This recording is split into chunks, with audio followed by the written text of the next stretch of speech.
जय जगन्नाथ। आज जेहेतु पागटा वर्षा पाग होती आम घर समस्त इच्छा है कि मटन खाइबार जेहेतु मटन खाइबार इच्छा है बापा सकाल सकाल जाइकिना मटनटा नहीं आसछंती आ मम्मी भी पूरा खुशी आमर मटनटा मेरिनेसन कर साराणी आ सी से पियाज फियाज काटी साराणी ता सहित आउथी रसुण अदा आउ टमाटो आ जीरा आ धनिया को भल कि ग्राइंडिंग कर साराणी सुखिला लंका पकईकी ग्राइंडिंग करिया को साइड रखदेला तापर ये से कौन कर तेल किसी डालचीनी आ गुजराती पकई देछन सहित तेजपत्र पकई जो कटा पियाजटा रखी थे पकईकिना लुण हलदी पकई भल कि भाजुं पियाजटा जो नाली हो सारा तापर कौन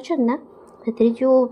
मसलाटा आप रेडी कर रखी थे पकईकिना भल कि तेल छाड़िया जाए भल कि भाजीदेवे जेपर्यंत तेलटा छाड़नी तापर कौन करेंगे ना ऑलरेडी आपड़ जो भजा आलूटा को रखिथे ताकू भी पकईदेवे आ मटन पकईकि भल कि कषिबे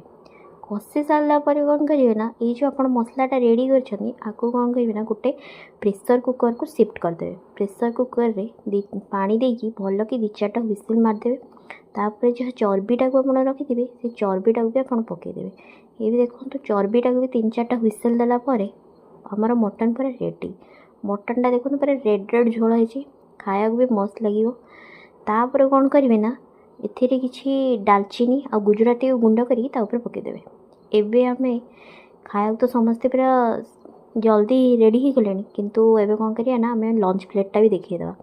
लंच प्लेट्रे कौन है आम उषुना चाउल सहित दही सालाड ता सहित मटन तरकारी खायाटा पूरा जमीगला